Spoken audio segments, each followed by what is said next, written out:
Hey, welcome back. And today we're talking with Chance Burles, Tools for the Toolbox podcaster himself, fellow veteran, and we're having a bro chat today about what's going on in our lives, how podcasting is going and changing the lives of others, and how he's using jiu-jitsu to become a better human being.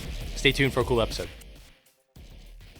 So I spent 15 years in the Canadian Armed Forces, and in those 15 years, I racked up a few injuries, a little bit of battle damage.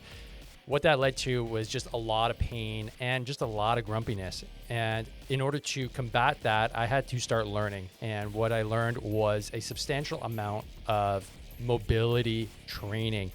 And I took all that knowledge so that I can write my book, The Nimble Warrior, and have it sent to you for just the cost of shipping and handling. So if you head to thenimble.warriorbook.com, you can grab yourself a copy just for the cost of shipping and handling, and you'll find out all the nitty gritty on how I got my back and knee and hips and shoulder and every other part of my body tracking in the right direction, which has allowed me to not only be a happier human being, but also I'm able to do the sports that I've always loved my entire life. So head to thenimble.warriorbook.com, get your copy today.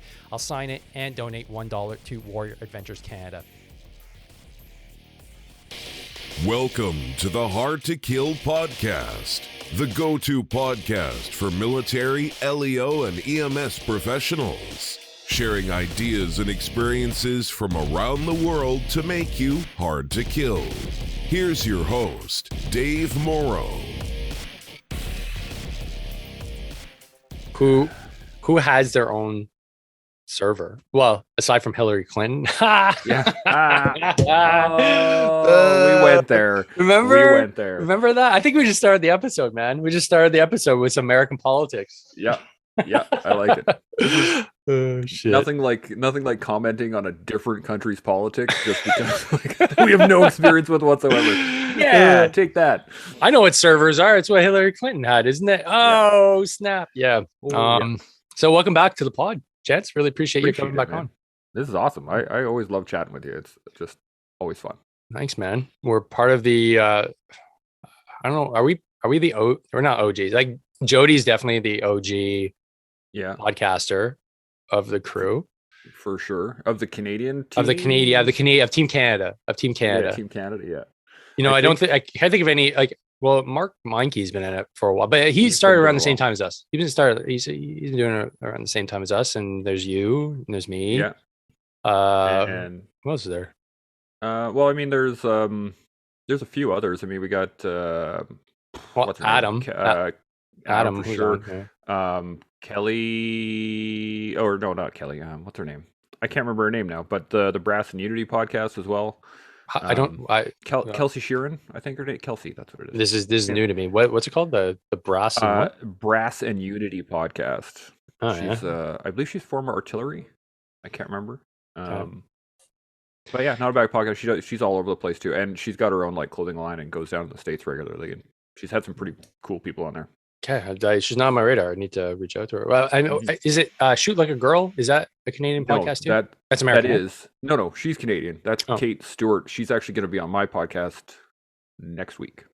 Oh, cool. So, okay, we're going to get her on there. Okay, cool. I'll have to reach out and make that happen on mine too. For sure. Get her on. I think we're going to link up at Operation Pegasus Jump as well. We're going to be getting thrown out of airplanes together. Oh, is that in July? Yeah. Okay, and that's with Tim, eh? Yeah. Which you should definitely get on if you can get on it. I'm such a bitch. I'm already coming up with my excuses. I'm like, I think Comic-Con's at the same time though, and pretty sure I'm going with my son. I don't know. Tim keeps on hassling me. He's like, yeah, but when you're here, like he's already like admitted or accepted the fact that I'm going to be there, and I haven't yet to make a commitment. So I feel like the peer pressure is starting to mount. So thanks. Appreciate that.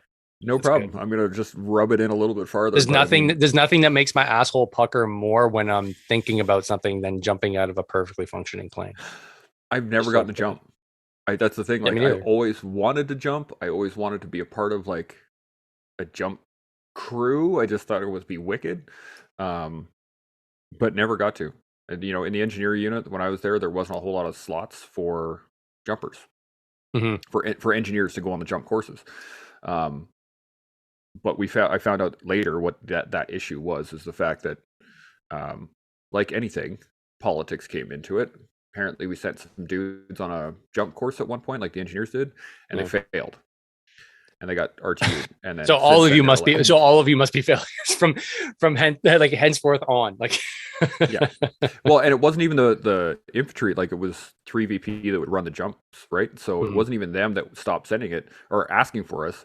Our unit just said, nope, we're not sending anybody else.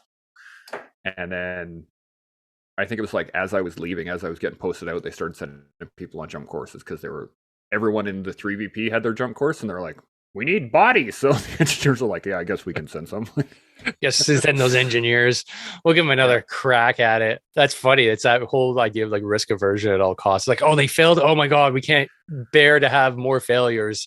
It's like, yeah, but if we don't send anybody, then we'll never have anybody. It doesn't matter. It doesn't matter. It's better to not go than to risk failure. That's like the typical Canadian response, man. We didn't send anybody.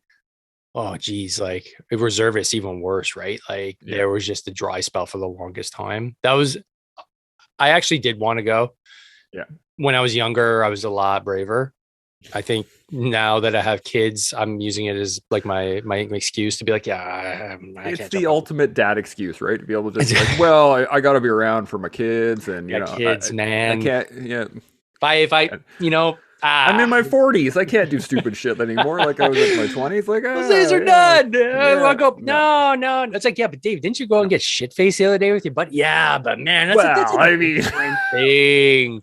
That's not the same. I'm not jumping out of a plane. This right here, I sliced open my thumb yesterday, and random point here, but I was doing drills with my pistol, and I went to rack the slide. And I guess I didn't have a good enough purchase on it, so I moved to let it go, but then the slide came forward and actually sliced down the side of my thumb. And I was like, ugh! And it started bleeding, and I'm like, ooh, that's pretty deep. Man, Band-Aid. And I wandered upstairs. Like, there's blood pooling into my hand, right? I'm like, soaking through that Band-Aid. Yeah, and I'm just walking upstairs like, yeah, we're good. And my wife comes out, she's like, man, do you want to go get stitches or something? Like, nah, we'll just put some bandage and some tape, fine. Whatever. Right? Supper ready yet? It's like, you're bleeding into the soup. It's gross. So day 2, and I think it's sealing up pretty good. And then I'm gonna go do jiu-jitsu later too, and I'm just gonna take the shit out of it so that it doesn't. You don't bleed on somebody's face. Hopefully, don't bleed on someone's face. How's that going? How's your jiu-jitsu practice going? Because you've been at it now a year now, or a little bit less. 3 okay. Years. Yeah. So I'm a blue belt now. Oh, congrats. Cool. Thank you very much. And I get my ass kicked consistently still. So but I mean, it's good.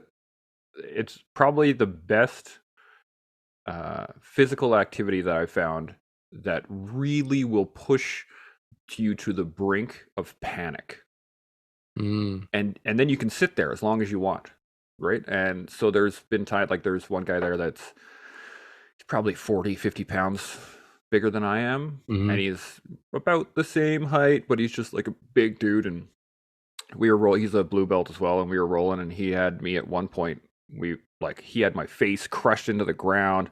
His gi was over top of my face, so all I could breathe was like his sweat. And it was dark, and he was maneuvering, and I'm like trying to hold myself, and like everything in your brain is just like panic, you can't breathe, and there's someone on top of you, and oh my God, what are we gonna do? And you have to physically just like, no, I'm good, I can breathe, I can move. If he's gonna move here, I need to put my leg here so that doesn't happen. And it like forces you to. And I mean, but that's the thing, like if you get to a point where your panic is too much, tap, he's off, right? But without that, like, you can just sit there and feel that, and then practice getting used to it, and then slowly move on forward.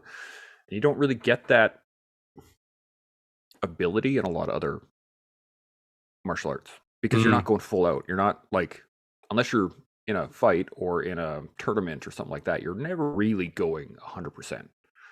Right. And also too, like you like a lot of different martial arts, there's a lot of distance too. Yeah. Right. Oh, and that's the other part of it. So everything in the engineers that I ever did prepared me to create standoff, right? Everything is about standoff. If anything that has to do with explosives, the more standoff you have, the better. You're good to go. Makes sense. Yeah, right. And even when you're fighting, if you're doing boxing or you're doing kickboxing or a lot of other stand-up martial arts, you're trying to manage the space, right? I want you in my pocket, but I don't want to be in your pocket. I want to be able to strike without you hitting me. Mm-hmm. Jiu-jitsu, it's like, get closer. So it's like totally counterintuitive, Right? because everything is either the removal of space or the creation of space, and most of the time, the instinct is to close space. You try and hold on to something, and once you try and hold on to something, you attach yourself to it, and then I can move you.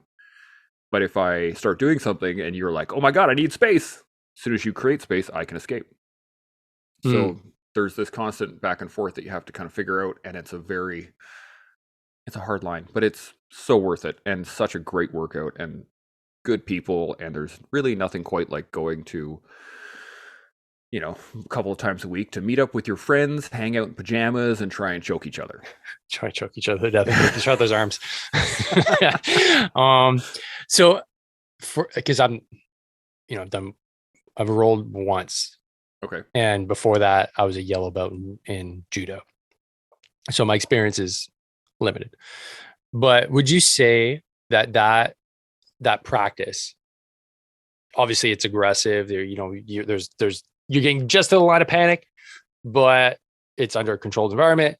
Would you say that it is helping you just overall, like with your, like, obviously it's PT, right? You're getting fitter, but would you say like it is a really important component now to just your overall health?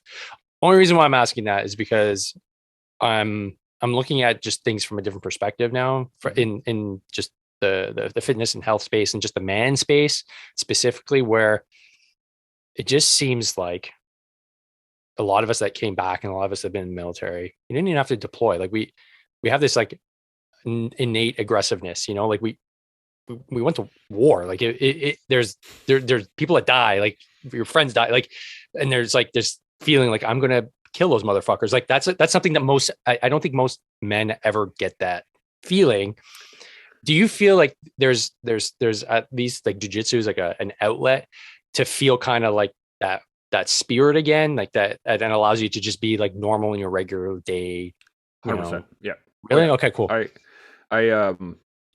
I believe that most boys, right, when you're a young boy, you learn through aggressiveness, right? And this is, I really love Jordan Peterson for this, because he says this a lot, is that never let your kids do anything that will make you not like them. Yeah. Yeah. Right? That's playing in the back of my head all the time. Exactly. And so, but part of that is understanding where the limits are. And, when I was young, and, you're running around the country and you're doing stupid shit and you're being crazy and you're getting into fistfights with the other kids in town. That's part of how our social structure is developed, right? Now, in today's age, we can't just start throwing fists in the playground, right? And I tell my boys the same thing: is there's always 4 steps to it, right? You tell someone, stop doing what you're doing. If they don't do it, tell them louder so that people can hear you. If they still don't stop, you go find a teacher or somebody else, blah, blah, blah. And if you can't do that, put him on the fucking ground and like just end it right there. Because there has to be a point where it goes, no, not anymore. Now, as an adult, I find that doesn't really go away. We just slowly kind of learn how to deal with that in other ways, which is, if you don't have that physical outlet, at least for me, I'm talking my experience, if I don't have the physical outlet, I'm an asshole. Like I have a hard time focusing. I have a hard time dealing with people's drama. I have a hard time with patience. But if I have that physical outlet, whether it be general PT or lifting iron or doing jiu-jitsu for me is because it's a mental aspect, really helps as well. But to have that, I think, is so important for men especially, because that instinct to to push the boundaries a little bit, to push back against what you're supposed to do, or what people want you to do, et cetera, et cetera. I think that's really important to be able to push that line. And jiu-jitsu for me has been that outlet across the board. It makes me think, it keeps me in shape, it makes me go out of my comfort zone. Right? I'm outside of my family, I'm talking with new people, I'm engaging in something that I don't know anything about, and you slowly build up a skill set. Right. Kind of like when you leave for basic, right? When all of a sudden you're surrounded by 58 other people, right? And you have no idea who any of these people are, and they're from all over the freaking country. Yeah. And now you have people yelling at you, and now you're like, oh shit, what do I do, right? Like it forces you to focus on one thing at this point right now. This is what I'm doing. And there's so many ways out there nowadays to not focus on yourself, to not focus on being in that moment. And jiu-jitsu gives you that, and it gives you the ability to practice that outside of the mats. Cool. And then it also, on top of that, I can go somewhere else, right? I can fly to Toronto right now and be like, I'm going to go to that gym right there and step inside and roll with a bunch of people, and immediately, like, I'll know what type of person they are, right? Because you never, like, when you start engaging with somebody physically, you can get a general feel of what type of person that is, right? Like, just the way they plan their strategy, the way they try and attack you, or do they wait for an attack, or do they immediately go into a guard position, where, like, there's lots of stages to it, but right, you really know somebody when you engage them martially. Interesting. I think that's really important.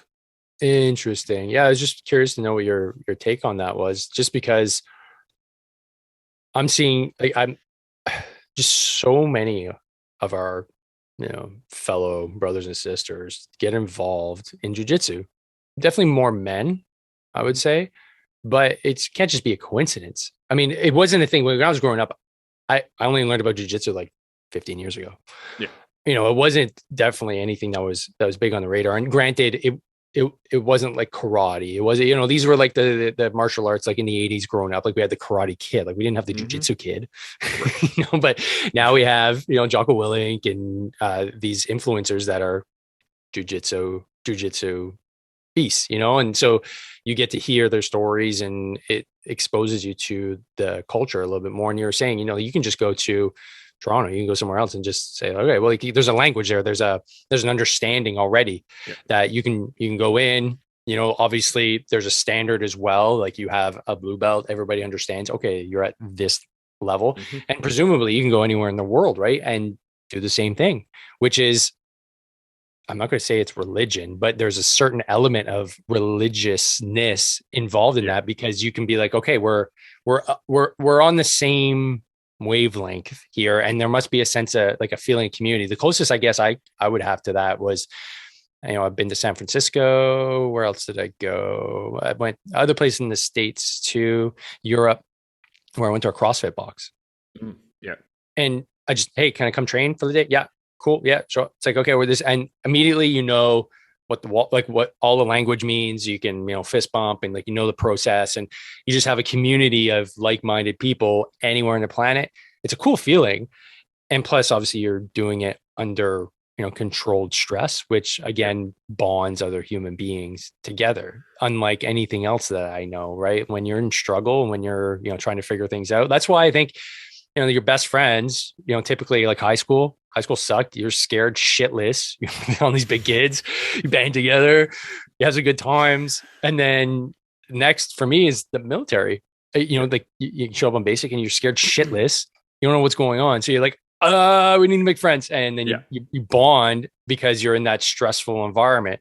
And, if it wasn't for that, I wouldn't really have any friends right now, because all my friends are literally from those two environments. Like, I don't know. Do I not play nice with other people? But then again, like you were saying, like, you get cranky and stuff like that when you're not training. And up until, even a few months ago, like, I was super cranky because the gyms were closed for so long. And I didn't realize how much the gym, even though I had shit at home, I was using it, I was training, but there's something about being in a gym with other people that you don't know. I don't know what that is. Yeah. But I feel substantially better. Yeah, I think it's the separation. I think it's because there's like, I have the same problem. I don't like working out at home because I don't feel like I'm pushing myself that hard in my house. But if I leave the house, even if I were just to go down the street, like if the gym was across the street for me, cool. I would still rather go there and work out hard for an hour and a half or whatever. Right. Because it's a separation between my home, this is where I relax and I hang out in my house, and the rest. You know what I mean? So for me personally, I find that is the key, is being able to separate each individual thing. So like when I shoot, I have a certain set of clothes that I wear when I go shooting. Right? I got a set of Arc'teryx pants, and I got my my fancy shirt with the Velcro on the sleeves, and tight, all the tight pants, tight groupings, man. Yeah, exactly. And then like I go to jiu-jitsu and I have my gi, and I go to, I practice my archery and I'm wearing a different set of clothes, and when I'm doing hunting stuff, I'm wearing a different set. Like, it gives me a separation between that so that I can take my mind and go, I am no longer at home. I am now in this mode, and that I can work. And whereas if I'm just at home, and also you can find an excuse everywhere, right? When you're sitting at home, like, oh, I could go work out, but the dishes need to be done, and I should probably let me just fill the dishwasher first, and then I'll go. And then there's something else. Oh, my kid needs this. Oh, and now it's 10 o'clock. Yeah. And you're like, well, shit. There goes my day. Yeah. Like oftentimes, like I'll have, like my coach will program me like some accessory work, it'll be like low back and abs. And I'll be at the gym and be like, I'll do that at home. And I don't do it because I'm home, man. I'm not doing it. And I'm like, I'm sorry, I didn't do it again this week. And it's true, that psychology of like home typically isn't work, right? And that's where I think, especially over the last 2 years, it's been hard to kind of shift from work to home when it's all in one place. And then couple that with, hey, it's your gym too. It's like, bro, like how many functions does this one place have? I think we've maxed out the utility of our homes. So, okay, cool. Definitely. Okay. So I got two things now, I guess, that I need to get on the bandwagon with. I need to jump out of a plane. Yep. And I need to start rolling with some guys here. Yeah. Okay. Yeah. All right. And I mean, you can do that in July too, because Seb's going to be bringing some mats up. Wait, how many guys are showing up to this? It seems like all the cool kids are showing up, and I'm like the only one that's bitching out right now. Is that basically it? Like, you're going, yeah. Obviously Tim's going to be there. Seb's going to be there. Who else is going to be there? Sean Taylor's going to be there. Yeah. Sachin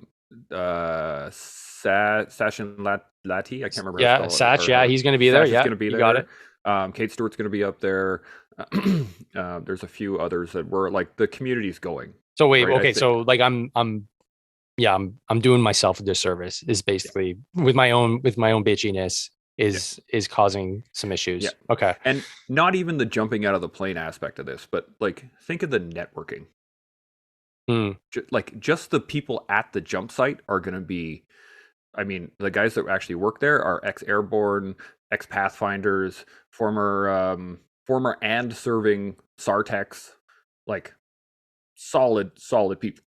Lots of special forces guys. There's going to be some ERT guys there. Like, it's going to be, it's one of those things that, like, I've been discussing it with my wife for the last little while, and she's like, this doesn't sound like a lot of fun for me. And I'm like, I know, but like, this is the moment that, when you're thinking as a teenager, you're all like, man, if the opportunity strikes, you got to be ready to jump on it. Yeah. This is that opportunity to be here for the first Pegasus jump, or to be there with the first Pegasus jump, getting thrown out of planes by ex-airborne commando dudes. Like, this is it right here. That sounds pretty cool. It's not so much the fear of jumping out. It's the fear of the noises I'll make in fear jumping out that I don't think I'll ever be able to live down. Or like I'll humiliate myself. I've got this like this negative psychology going on. Like, yeah, you're gonna look really dumb, and they're gonna bust your balls, and then you're gonna feel like you did when you were like 12 years old and everybody made fun of you. It's just all these insecurities are bubbling up, Chance. That's the problem, man. That's the problem. Here, I learned this a little while ago. I heard it on a video actually on Instagram, and I thought it was just outstanding. What if it goes even better than you could imagine? Oh, wow. Okay. All right. right? Like in equal proportion, it could go badly, but it could also go absolutely amazingly. Like, my fear is not death. Like that like just get that out of the way. Like, I'm not scared of dying, like jumping out of a plane. No. I mean, death would be welcome if I was to humiliate myself. No, so it would be like that's it. It's just pure humiliation, right? And like, you know, Tim, like just like being like embarrassing myself in front of Tim would just be something I wouldn't be able to recover from. So I like what you just said there. Why couldn't it be even better than you expect? I'm just focusing on the negative, and everything I talk about and what you talk about is all about, you know, reframing your mindset and making sure that you look at things positive. Two sides of the coin, right? Yeah. Things could go badly. Absolutely. 100%. There's no doubt that it could go badly. But on that same note, it could go really, really well. Incredible. Yeah. Right? You could show up and just friggin' ace it and jump out of a plane and love it. And then you're like, you know what? I'm going to be a fucking skydive instructor. Once if this is what I want to do, like, honey, I think we found my new passion. And be like, right? and she'll roll her eyes because she's like, you have a new one every week. And I'll be like, no, this another is the passion. One. Okay. Yeah, this is the one. I'm a passionate guy. This is the one. And she'll be like, all right, so we'll see if this one sticks too. All right. So on that note, we're talking about a whole bunch of different people here. We're talking about Pegasus Jump. You're doing something cool by bringing everybody together with this roundtable that I was very honored to be a part of. Is that last week or was it 2 weeks ago? That was 2 weeks ago now. And we got another one coming up in 2 weeks. So be ready for that one.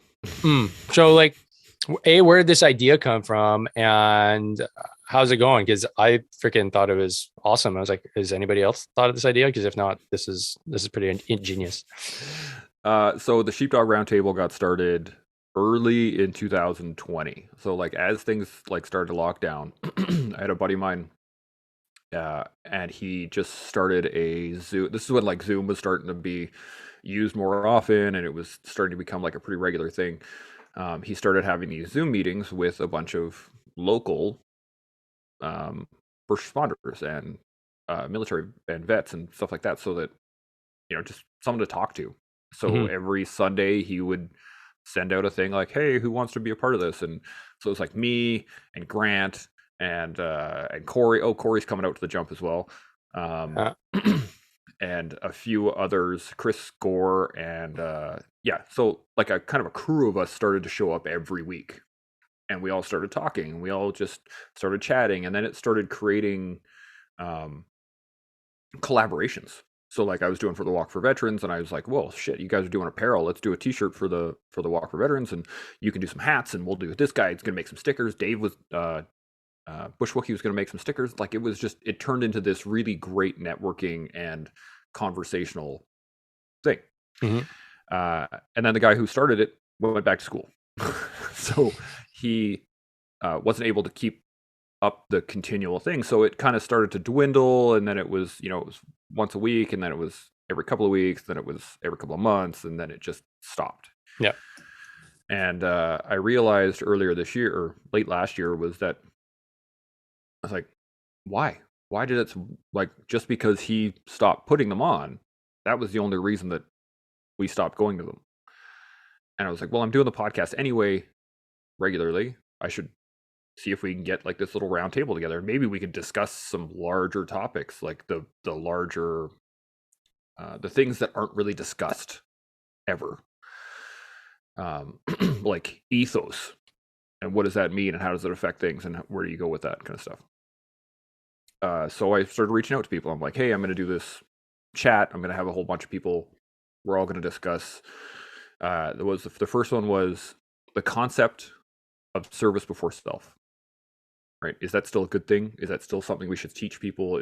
Should we develop it more? Should we evolve it? Is there something we should change about it? Because it leads to a lot of people just giving of themselves constantly, and either running themselves into the ground, or making themselves worse with trauma, or, you know, just negative side effects, because you're constantly giving. Right. And especially when you get out of the military, you know, it's always the mission, the men, yourself. Mission, the men, yourself. Mission, men, self. Mission, men, self. And then eventually it becomes, when you're out of the military, it goes mission, men, mission, men, mission, men, mission, men. And you forget about you, because you're so used to the rest of the team helping you take care of yourself. right? When you're a section commander or 2AC and you're constantly running around doing stuff and your troops are making you food so that you can eat, but you're not thinking about it because you're doing other stuff. And then when you leave the team, you just keep working and you work and you work and you work and you work and you work yourself into the ground. So that's why I wanted to discuss it, because is that still an effective tool? Is there a better way to teach it? Is there something more that we could develop from it?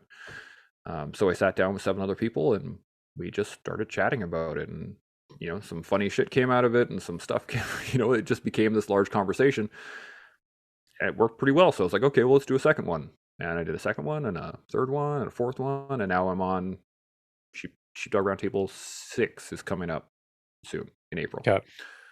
And right, it is April. May. Yeah. I don't know. It's coming soon. At some point. But I do one a month. And I thought it was a great way, and I rotate the people in it, so it's not the same people all the time. So I give everyone two roundtables, and then I rotate people out. And I've been trying to cycle it, so like 3 will leave, and then we'll have a new 3 with the old 4, and then those 4 will leave, and then that 3 will carry over, so that there's some continuity. But yeah, schedules and connection issues and all kinds of stuff. So we've been managing that, but it's been really great. Had some really, really solid discussions about things that I never thought we would talk. We talked about tradition, and how do we evolve traditions? Do we maintain the traditions? Why do we even have them? No one ever discusses that. You just show up with a regiment, right? And they're like, we're gonna do the men's Christmas dinner. Nobody leaves until the CO says so. And you're like, why? Like, I need to go to the bathroom. They're like, piss under the table, and you're like, it's like, that's barbaric. Why can't I just stand up? Right. Yeah. Well, that's, it's funny you bring that up. I think every unit has their own idiosyncrasies, right? Mine was full of these idiosyncrasies, right? Where, okay, there's a certain amount of tradition that glues your entire organization together. It's important, but it's also important to evolve your traditions. And I think that that's lost because they become dogmatic. They become dogmatic, and people hold on to them for so long. And if you dare go against them, it's like you're committing heresy. And then you've established essentially religion, when in reality, like, traditions literally come out of usually something stupid. It's just like, buddy fell off a truck or something like that, and then you start like this tradition of like, guys need to like drink beer and then like go tumble off a chair or something like that, anything stupid like that. And then it turns into like, oh, you need to fall off a chair, everybody falls, and then it's like, but 40-50 years from now, you don't know why you're doing it anymore, because nobody remembers why you started really doing it. And it was all supposed to be fun to build morale, right? It builds morale.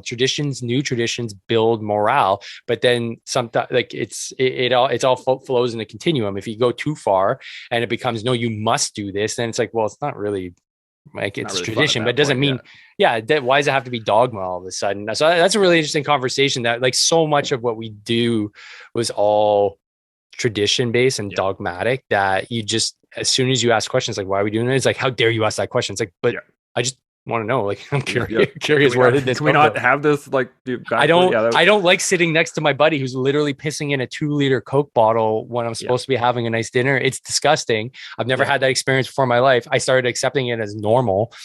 And then I was like, that's not normal though, that grown men can get up and go to the bathroom. Like, if anybody's listening right now that's like, what the hell are you guys talking about? They aren't in the military. Like, this is a thing. Like, this is a thing. It's not just one unit that does this. It's like probably all units. Much all of them. Yeah, pretty much all units do this. And the funny thing is that it's called the men's Christmas dinner. Always has been. And it always has been. But why? Why is it called the men's Christmas dinner? Well, it's because back in the day, it was only men. And it was during Christmas, and it was the way for the staff, the senior staff, to kind of give back to the troops, right? And they would serve, senior NCOs would be serving your juniors, et cetera, et cetera, et cetera. But what it became is a fucking drunk fest where, you start drinking at 10 o'clock in the morning, and that's a late timing to start drinking on the men's Christmas dinner. And you're drinking until 5 or 6 in the evening after the men's Christmas dinner is over, and then you go out partying. Yeah. Like, it becomes this ridiculous session of just alcoholism and depravity that doesn't really make sense anymore. Did you guys do sports day as well? Yep. Yeah. The day of? Usually it was the day before. Okay. Like, well, we had silly week, right? So you have like, because I guess reg force versus reserve, right? We're there all the time. Yeah, right. So we have silly week, and I can't remember what the exercise is called, but it's sports week. So all the units send teams to the different games. So you have broom ball and you have curling and so on. So strong contender, that's what it's called. And and so everyone picks a team, and if you're not on a team, you still have to show up for the games. So the best way to spend that time is to be on a team. Because it's like I don't want to sit there and watch the senior NCOs and the officers play broom ball. Like I don't care, right? Yeah.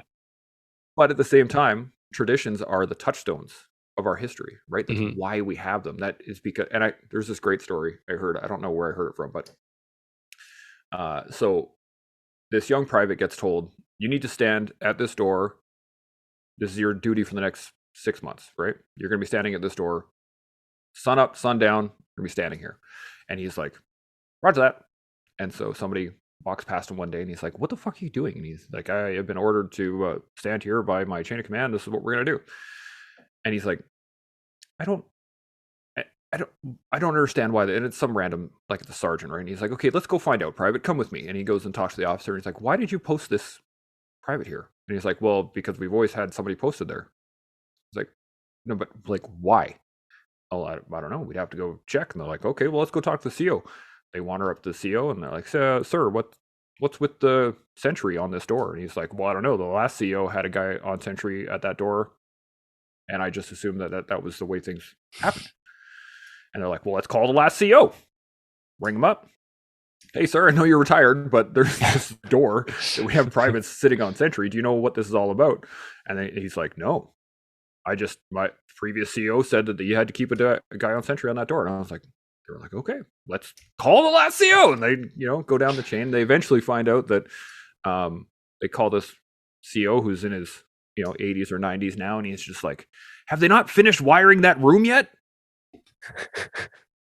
And you're like, that's how traditions get started in the military, right? Somebody doesn't explain why this person is doing something. Yeah.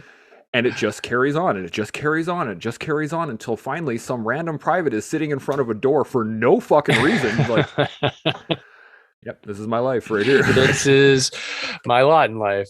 Yeah. It's fun. Like the life of, regimental life or whatever you want to call it. Like even going back to like that sports day and stuff, that's a British tradition. That goes back to the Brits. Like we carried that over because obviously we have a strong link to the British Army. I spent some time in the UK with our sister regiment, the Grenadiers in London.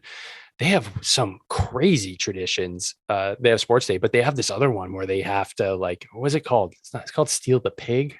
It's something wild. They basically have a full on battle, and they got to bring, I can't remember what it was. They got to bring it from like one end of the parade square to the other against the sergeants and the guardsmen and stuff like that. And they have like buckets full of just like garbage and like piss and like it's disgusting. I'm like, excuse me, can you explain that tradition again to me, please? Like this sounds horrible. This is like happening in like the year 2000 and something. It's not like it was happening in like 1700. It's like, no. This is like happening now. I'm like, holy shit, you guys are barbarians. No wonder you guys are so good at war. Like war's better than what you're doing here. Like, so like, where does the tradition like that come from? Like, I can't even explain it to you properly because it was so wild. I was like, that can't be true. Is there a video of that? Because I can't believe that that's a thing that you would do, even as an infantry unit. Because like we do some wild stuff, but like that was next level. And I'm always curious as to know like why certain things take root in certain organizations and others don't. And for our like my specific unit, like we had a really strong tradition in our junior ranks mess. Like that was where I grew up. Basically, that's where I became like a man, if you want to say it. Like our bartender Gordy, he is amazing. He's still there. He started literally the year I was born in the mess, and he's got all the corporate knowledge of the entire unit. He can't leave, basically can't leave. And because of that, we had him, and then we just always carried on this tradition of strong mess culture so that we could have a strong unit. And it was well understood that that was the case. Like, we took care of our place. We really enjoyed going down for our beers. We really enjoyed having our mess dinners. And it was something that I sorely miss, because I don't have that kind of, I don't think most of us do, right? You don't have, once you leave, you don't have that like big kind of family, extended family anymore. You have your friends, you have your actual family, but that was just a moment in time that I really cherished, because it's something that I think most men, I would say, probably don't get to experience that level of camaraderie just on a large scale, under duress and stress and all that stuff. And to look back at it and be like, man, yeah, I did that. Like, we'd have like Fight Club, like these are the cool things that, like, man, I couldn't do that now. Like, maybe I could. Jiu-jitsu would be the closest thing, but like dropping bombs and on like a random Tuesday night, and then going out partying with like a black eye and bloody lips and stuff like that. That's like, you don't do that when you're a dad, right? You jump out of planes like a civilized human being. Exactly. Yeah, exactly. Yeah. But it's funny you mentioned that, because we talked on SRT number 4, we talked about the tribe. And the fact that you gain a tribe by joining the military or the police or the EMS, or you join an organization like that and it becomes your people. Yeah. And when you leave, the loss of that tribe can be traumatic. But at the same time, you can build another tribe and you can create more in-depth, because like family, like the military is like family, and the fact that you don't get to choose who the people are. Right? Like, you show up in basic and you're just like, that guy looks cool, I'm gonna go hang out with him for a little while, right? See what he's all about, and then maybe I'll go over, like, I don't know.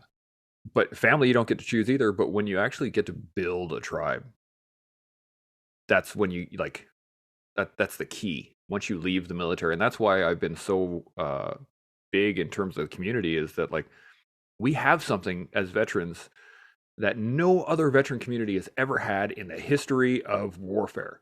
And that is a communication network that spans the fucking globe. Good point. And I can talk to anybody from anywhere at any point in time about whatever the fuck I want. If I'm having a rough day, I can contact a buddy of mine who's a Royal Marine Commando. Talk shit out, right? He can be on the other side of the world. Doesn't matter. I can still call him and talk to him right now.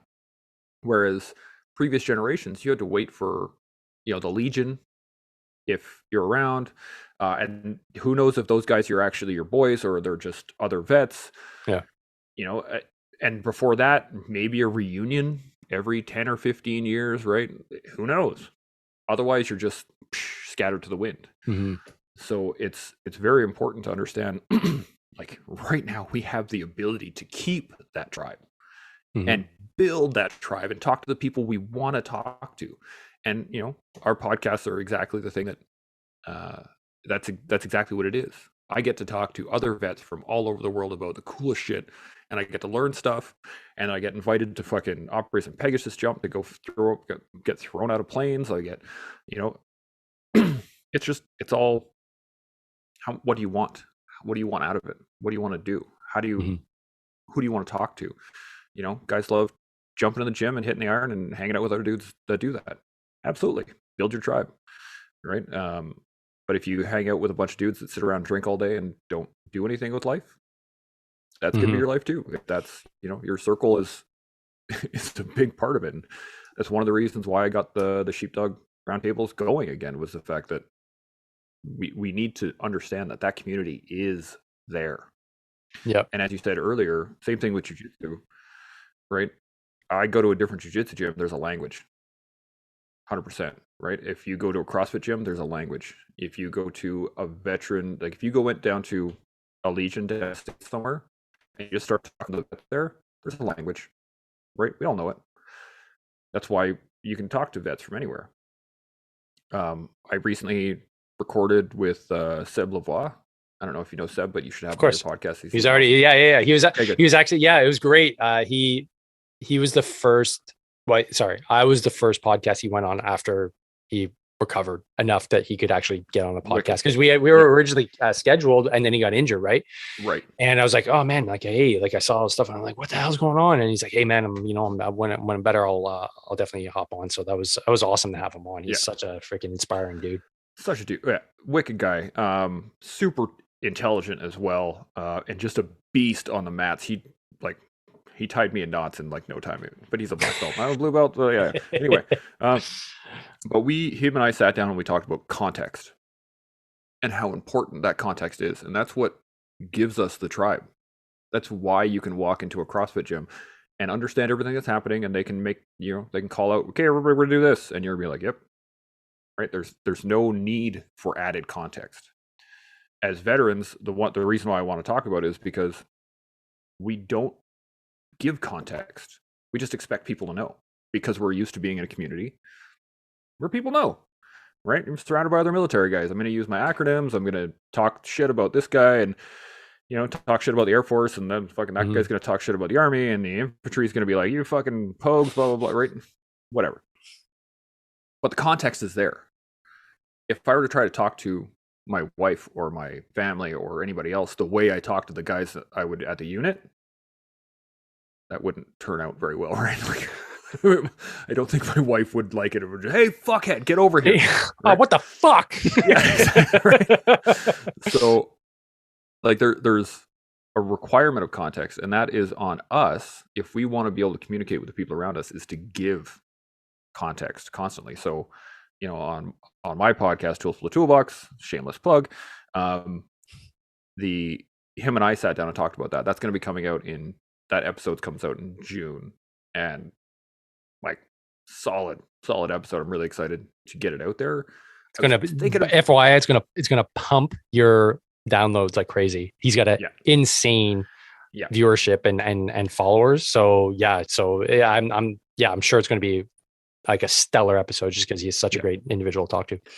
For sure. And that's the point of the Sheepdog Roundtable, context. Right? It's the point of having the community, context. That's the whole reason why we do these podcasts. It's the whole reason we're trying to get information out to people and give them some context to understand either where they are, where their loved ones are, better understanding of veterans as a whole, all that stuff, right? It's just part of the game. Yeah. And one thing I love about what we're doing is I've got a podcast, you've got a podcast. Like, there's a bunch of different podcasts out there.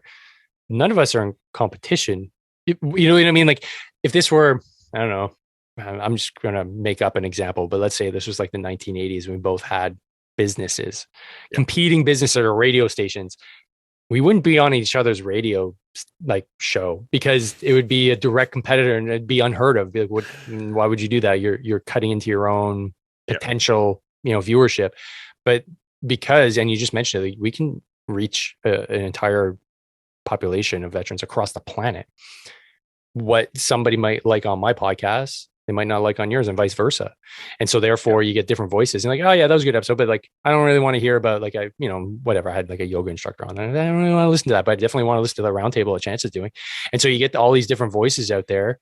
And like I always say, like, especially in the fitness business, some guys will reach out to me. It's like, oh man, like I'm trying to get into business, but I don't, like, I get it. Like, if you don't want to share, I understand. Like, I'm like, you're not competing with me, man. Like, if I can't get like 10 clients, maybe I shouldn't be in this business. There's plenty of fish in the sea. There's plenty of people to connect with.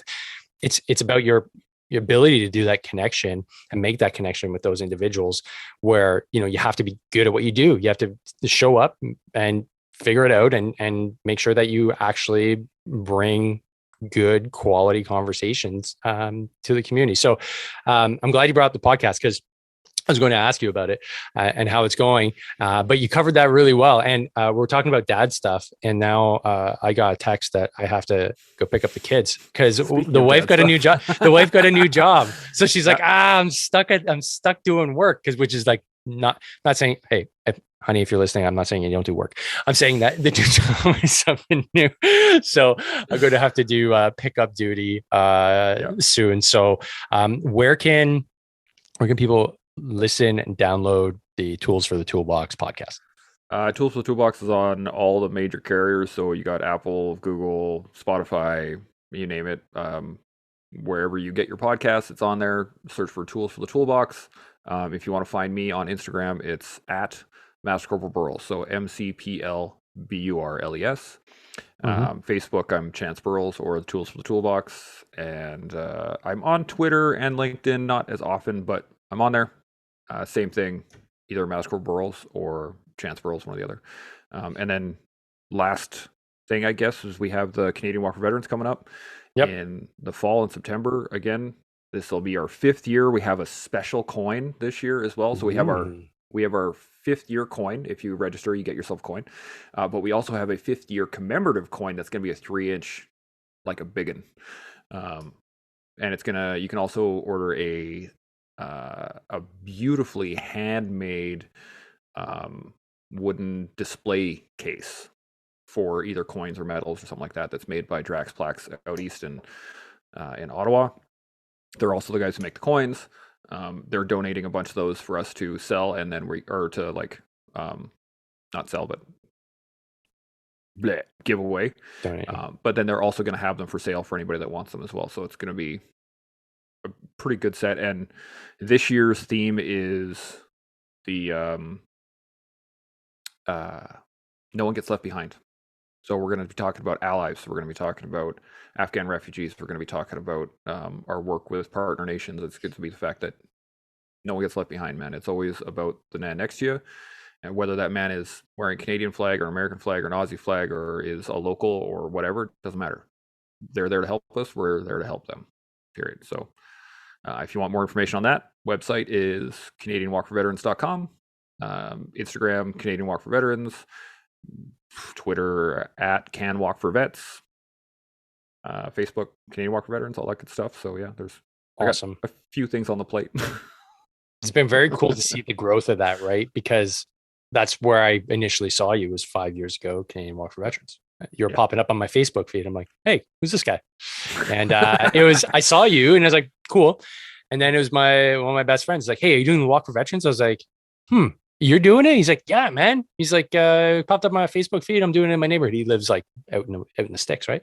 Yeah. I was like, oh, cool. Yeah, sure. So then that just led to, well, that was like my intro to you. So then I was like, oh, okay, you got podcast too. And then I don't know, just through, doing what we do, just hey, you're cool. Like, let's talk. Okay. Yeah. And then we had a little conversation, and it's been great to collaborate with you over the last while and be on your podcast and vice versa. So next Tools for the Toolbox, those are streamed live, right? The Sheepdog Roundtables are streamed live. Sorry. That's what I meant. Sheepdog Roundtable. Those are streamed live, right? Those are streamed live every second Sunday of the month. So whatever the second Sunday is, that's when they're on. Okay, and streamed on Twitch, YouTube, and where else? Facebook, Twitch, and YouTube. The YouTube's the best one, but you can also, Riverside FM has an audience thing, so you can actually watch it directly from on the stream site, which is actually neat because you can then ask questions in the chat directly to the Sheepdog. So while we're talking, you can actually, as an audience member, you can ask questions directly, which is pretty. Or like Corey Hatch shit talked me about keeping my bottom button undone last time I was on. Okay. Maybe. I love it. I love it. That was great, man. That conversation was awesome, and I'm really excited for the next one. I still haven't picked a topic yet, but I'm thinking that actually ethos might be a great one. Oh man, that'd be a good one. Yeah, the last one on morale, that was really good. And we got deep. We started fixing the calf bit by bit. What else are soldiers good for that aren't fighting war than figuring out how to fix the whole freaking system? If there's a problem, ask a corporal. They'll figure it out.